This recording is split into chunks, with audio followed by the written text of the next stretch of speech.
मैं आज आपके साथ एक नया टॉपिक डिस्कस करने जा रहा हूँ जिसका नाम है कैलोरिफिक वैल्यू। कैलोरिफिक वैल्यू क्या होती है? कैलोरिफिक वैल्यू, कैलोरिफिक वैल्यू को समझने के लिए एक अपन डायग्राम बनाते हैं, उससे समझते हैं। ठीक है, मान लीजिए यहाँ पे आपका कुछ फ्यूल है। फ्यूल के रूप में मैंने यहाँ पे कुछ आपकी लकड़ी के ब्लॉक ले लिए, ये वुडन ब्लॉक। ठीक है, ये क्या हो गया? Wooden block. ठीक है, जब इसको मैं एयर ऑक्सीजन की प्रेजेंस में इसमें केमिकल रिएक्शन होगी तो ये क्या होगा? बर्न होगा। ठीक है, ये बर्न होगा।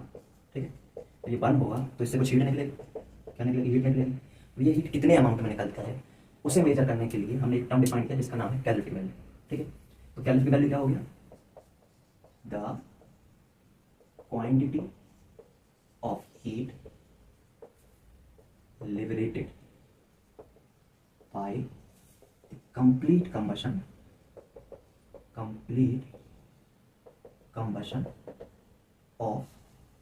unit amount of fuel in presence of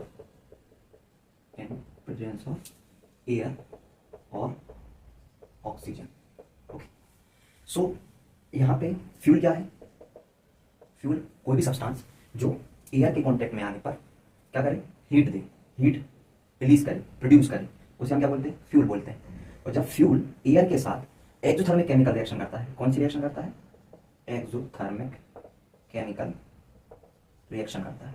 exothermic chemical reaction मतलब ऐसी केमिकल रिएक्शन जिसमें हीट निकलती है, ना कि हमें देनी पड़ती है, तो इसे हम क्या बोलते हैं? Exothermic chemical reaction.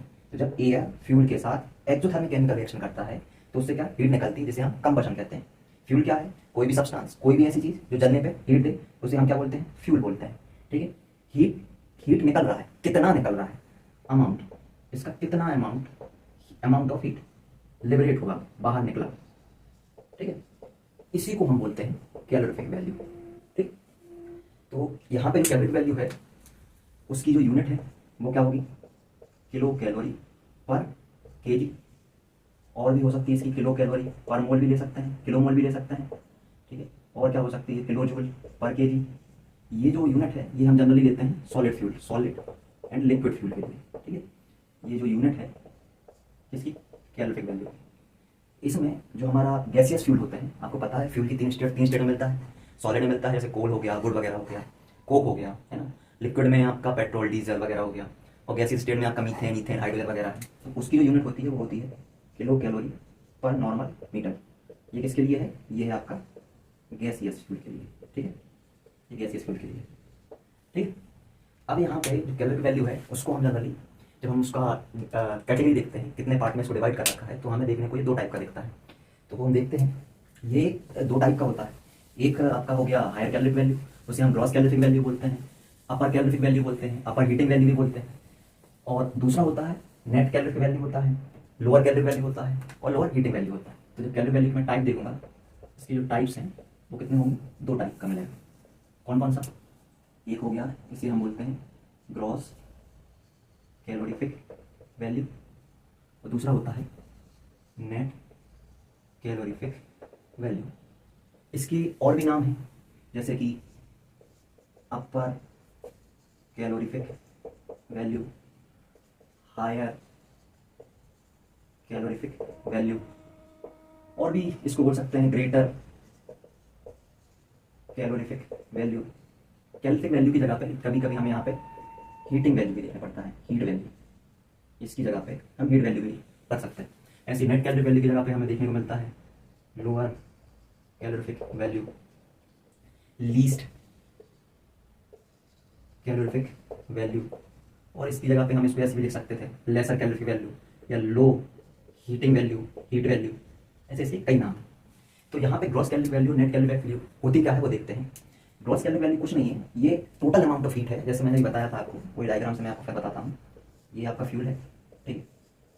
जब ये फ्यूल बर्न हुआ तो इससे कुछ हीट निकला। आपको पता है जो फ्यूल होता है, ये फ्यूल में कुछ आपका वाटर कंटेंट होता है ना, जिसे मॉइस्चर फॉर्म में रहता है।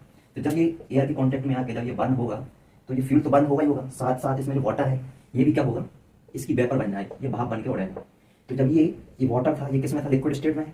ठीक है, जब यहाँ से हीट लेगा तो ये वेपर स्टेट में जाएगा। तो इसकी जो कुछ जो इधर से हीट निकल रहा है, यहाँ से जब बर्न होने पे जो हीट निकला तो इसका कुछ पार्ट ये क्या करेगा? इसको वेपर फॉर्म में बनाने में लेगा। तो इसमें क्या होगा, एक तो हीट ये दे दी सीधी, ये बात हो गया। दूसरा ये जो वाटर वेपर है उसको बनाने में हीट लेगी। तो जब इसको बोलते हैं हम क्या, इसको वेपर, जब लिक्विड से आप वेपर स्टेट में बनाने जाएंगे तो इसमें क्या लगेगा, इसके लिए हमें लेटेंट हीट ऑफ वेपोराइजेशन देना पड़ेगा, तभी ये लिक्विड से vapour. Latent heat of vaporisation क्या होता है, लेटेंट हीट वो हीट है जो कि लिक्विड को वेपर बनाने के लिए रिक्वायरमेंट होती है, लिक्विड से वेपर बनाने के लिए जरूरी होती है, उसे हम लेटेंट हीट बोलते हैं। यहाँ पे वेपोराइजेशन हो रहा है, लिक्विड से वेपर बना रहा है, तो ये लेटेंट हीट ऑफ वेपोराइजेशन के फॉर्म में ये ले जाती है। तो इन दोनों, एक तो ये हो गया जो हमें देखने को मिल रहा है, और दूसरा क्या हो गया, लेटेंट हीट ऑफ वेपोराइजेशन। तो ये क्या है, ये एक तो है आपका जो नॉर्मली हमें हीट देखने को मिल रहा है, ये वाला हीट। दूसरा है लेटेंट हीट ऑफ वेपोराइजेशन, तो इसे हम बोलते हैं ग्रॉस कैलोरिफिक वैल्यू। इसे हम शॉर्ट में ऐसे लिख देते हैं, ठीक है। यहाँ पे नेट कैलोरिफिक वैल्यू क्या है, नेट कैलोरिफिक वैल्यू वो वैल्यू है जो हमें एक्चुअल में देखने को मिलती है। मींस यहाँ पे जो वाटर को वेपर कन्वर्ट करने के लिए जो इसने हीट ली, उस हीट को हमेशा कैलकुलेट नहीं करता है, क्योंकि जो वाटर वेपर है वो एडजस्ट होकर एटमॉस्फेयर में निकल जाती है। तो एक्चुअल में जो देखने को मिलता है वो हमें एक्चुअल हीट देखने को मिलती है, ठीक है।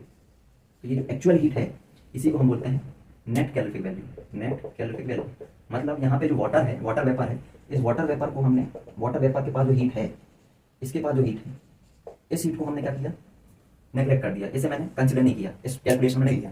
तो यहाँ पे जो बचा वो एक्चुअल हीट बचा, तो उसे मैंने बोला नेट कैलोरिफिक वैल्यू। तो जो एक्चुअल हीट है, ये जो एक्चुअल हीट है, एक्चुअल हीट क्या हो गया, नेट कैलोरिफिक वैल्यू। और जो लेटेंट हीट ऑफ वेपोराइजेशन है, ये जो लेटेंट हीट ऑफ वेपोराइजेशन है, इन दोनों से मिलकर क्या बना आपका ग्रॉस कैलोरिफिक वैल्यू।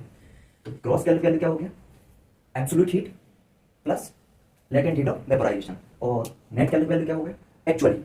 तो यहाँ पे ग्रॉस कैलोरिफिक वैल्यू में मैंने जो हीट इससे निकल रहा है, जिससे फ्यूल का जब कंबशन हुआ तो उससे जो हीट निकला वो तो मैंने ले लिया, साथ साथ में जो वाटर वेपर बना वो हीट लिया, उसको मैंने क्या किया, वाटर वेपर को वापस से लिक्विड स्टेट में लाया। कैसे, इसका मैंने क्या किया, लेटेंट हीट और वेपोराइजेशन में लेटेंट हीट ऑफ कंडेंसेशन कर दिया, मतलब वेपर से लिक्विड बना दिया, तो उससे जो हीट मिला वो भी मैंने करके ऐड कर दिया, तो मुझे ग्रॉस कैलोरिफिक वैल्यू मिल गया। और जो नेट कैलोरिफिक वैल्यू है, इसमें मैंने जो वाटर वेपर हीट लेके गया उससे मैंने यहाँ पे नहीं लिया, तो ये हमारा नेट कैलोरिफिक वैल्यू हो गया। अब यहाँ पे ग्रॉस कैलोरिफिक वैल्यू और नेट कैलोरिफिक वैल्यू तो मैंने बता दिया, इसके अलावा साथ साथ इसका सिग्निफिकेंस क्या है, भाई इसका कोई यूज होगा ना, तभी तो हम यहाँ इसको देख रहे हैं। तो इसका नॉर्मली जो यूज होता है वो हमें ये पता करने में काम आता है कि भाई जैसे मान लीजिए आपका कोई फ्यूल है, अब आपको कैसे पता चलेगा कि कौन सा फ्यूल बेहतर है, कौन सा फ्यूल अच्छा है, कौन सा फ्यूल उससे थोड़ा लो ग्रेड का है। तो जैसे आप बोलते हैं कि भाई पेट्रोल है, ठीक है, डीजल है ना, तो इसमें और भी आपके कैरोसिन हो गया, है ना, मीथेन है ना, ये सब फ्यूल है जो हम यूज़ करते हैं, एलपीजी है ना, हाइड्रोजन है। तो इधर ये जितने भी फ्यूल्स हैं जिनकी मैं बात कर रहा हूँ, इन फ्यूल्स को हमें कैसे पता चलेगा कि कौन सा फ्यूल बेहतर है, तो वो बताने के लिए ये जो पैरामीटर है ना कैलोरिफिक वैल्यू, इसका यूज़ करते हैं। ये हमें बताता है कि जिसकी हायर कैलोरिफिक वैल्यू होगा, हाई कैलोरिफिक वैल्यू होगी, मतलब जिसकी ज़्यादा कैलोरिफिक वैल्यू होगी, ज़्यादा कैलोरिफिक वैल्यू होने का मतलब क्या, जो हीट निकलेगी जब इसको जलाएंगे हम, वो क्या होगी, ज़्यादा होगी। ज़्यादा हीट निकलेगी तो उससे हमें ज़्यादा काम मिलेगा, जहाँ भी यूज़ करेंगे उसकी एफिशिएंसी ज़्यादा देखने को मिलेगी, कम फ्यूल खर्च होगा, ज़्यादा हीट मिलेगी, तो ज़्यादा यूज़ हो पाएगा उसका। तो ये क्या बताता है, ये फ्यूल की क्वालिटी बताता है। क्या बताता है, फ्यूल की क्वालिटी बताता है। दूसरा, अगर फ्यूल की क्वालिटी बता रहा है तो इससे हमें कॉस्ट भी पता चल जाएगी कि उसकी हमें कॉस्ट क्या रखनी है ना, उसकी कीमत क्या है, कितना। जैसे मान लीजिए मार्केट में आप जाते हैं तो आपको एलपीजी लेके आते हैं, पेट्रोल लेके आते हैं, ठीक है, या डीजल लेके आते हैं, तो उनके अलग अलग दाम देखने को मिलता है, सबका एक दाम तो होता नहीं। ऐसा क्यों, क्योंकि इसकी कैलोरी वैल्यू कुछ और है, इसकी कुछ और है, इसकी कुछ और है। तो यहाँ पे जिसकी ज़्यादा होगी, हाई कैलोरी वैल्यू होगी जिसकी, तो उसकी जो वैल्यू होगी, कीमत होगी, वो भी क्या होगी, ज़्यादा देखने को मिलेगी। जिसकी कैलोरी वैल्यू कम होगी उसकी कीमत कम देखने को मिलेगी। तो ये इसका उसका सिग्निफिकेंस हो गया। और अच्छी क्वालिटी का फ्यूल होगा तो आपका जो इंजन होगा जिसमें आप इसको चला रहे हैं, उसकी एफिशिएंसी बढ़ जाएगी, उसका काम करने की जो क्षमता है वो बढ़ जाएगी, ठीक है। तो ये सब कैलोरी वैल्यू के बारे में, आशा करता हूँ आपको ये पसंद आएगा।